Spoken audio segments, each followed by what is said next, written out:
Well, howdy, howdy, howdy, and welcome back once again to the Withlacoochee River Report. The report where you will be highly offended by my compelling rhetoric. I meant to get this video out a week ago, but we've been having rain just about every day here in Central Florida, so it has not been an easy task to do such a thing. Anyway, I'm finally going to show you what my show haul was.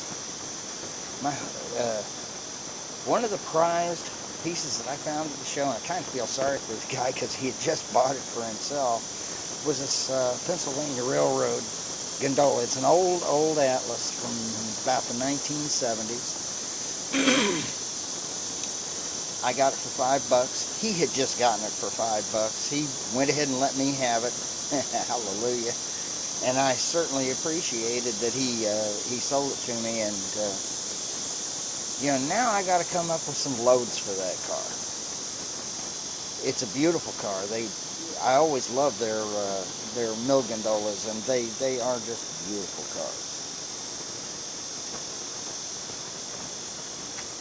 Next up, the new pride of the fleet here.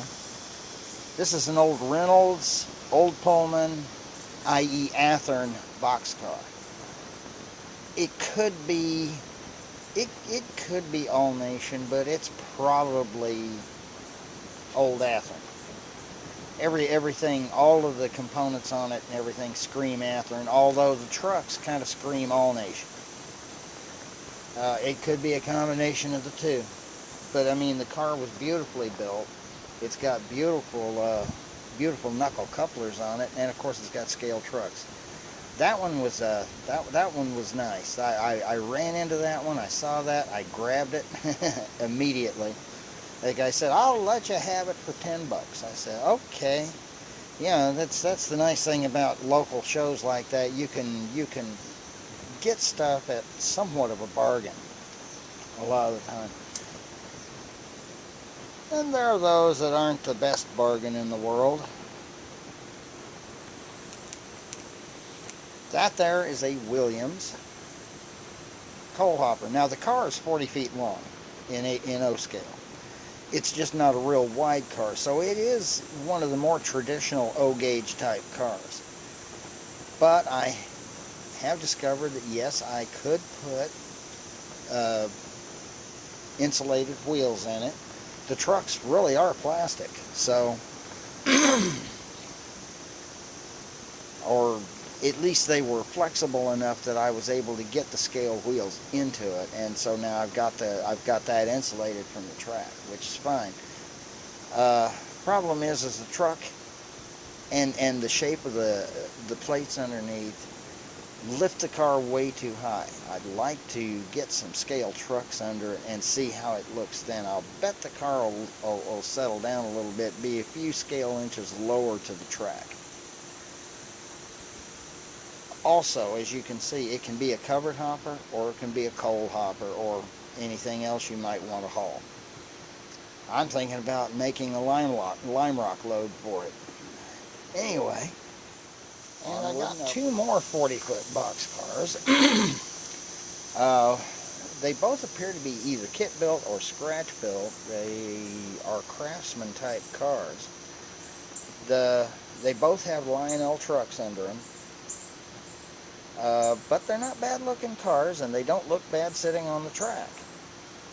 I may have to figure out how to put KD couplers on them. This one here, well, the Chicago and Eastern Illinois car, it'll probably do fine on its own. I can probably get KD couplers on it, but I'm going to have to lower the couplers.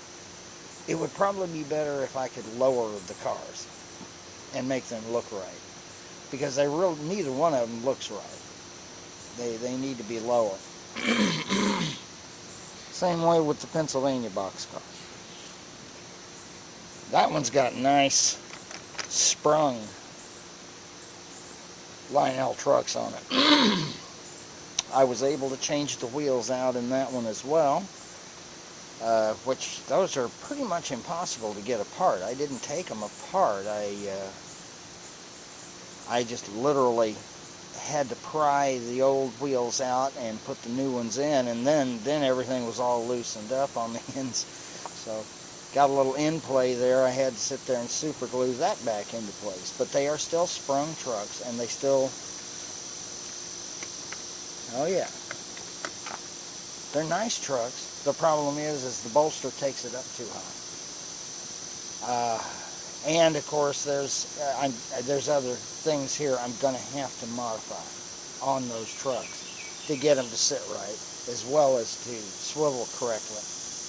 But they are nice cars, and I do like them. And I mean, they're old, they're shot, they got some miles on them for sure. And I hope to put many more miles on them. And then, last but not least, the last thing I got was this here HO scale Divco milk truck for $1. I can't tell you how many times I went to hobby shops hoping they would have it, you know, have these Divco milk trucks, these old Walters HO kits, and they never seem to have them. Yeah, I never really worried about it, and then I run into one for $1. And it's complete. It's even got the decals in there. Whether I'll build it or not, I don't know. But what can I say? Now on to the issues of the layout itself. Obviously, one of the issues I'm having is things are not going to butt up like I'd like them to. So what I'm going to have to do is cut a piece of this rail off, a piece of this rail off, or cut them off from one end and then take and use crossover tracks or crossover rails to go from one module to the next, because I don't think it's going to work very well trying to butt joint everything. I thought it probably would. I know there's people that do the butt joint thing.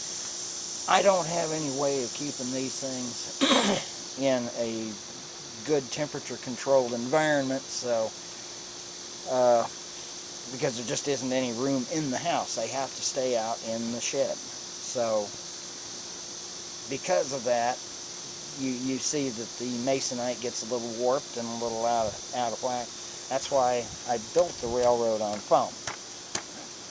I mean, I can lose the masonite and just completely rebuild all of the framing around it if I need to. But the railroad itself is built on foam. But anyway, that's kind of it for this week. Like I said, I couldn't get out here and do much with it. I've been, you know, for the last couple of weeks because, well, we've had rain every day. I've had to work a few days, and then to top it off, you know, every time I didn't have work, I mean, next thing to do today is to actually mow the lawn. So, and while I've got this cloud cover, it'd be the time to do it, because I ain't gonna want to do it once the sun comes out from behind those clouds. I can promise you that. Anyway, until next time, happy railroading.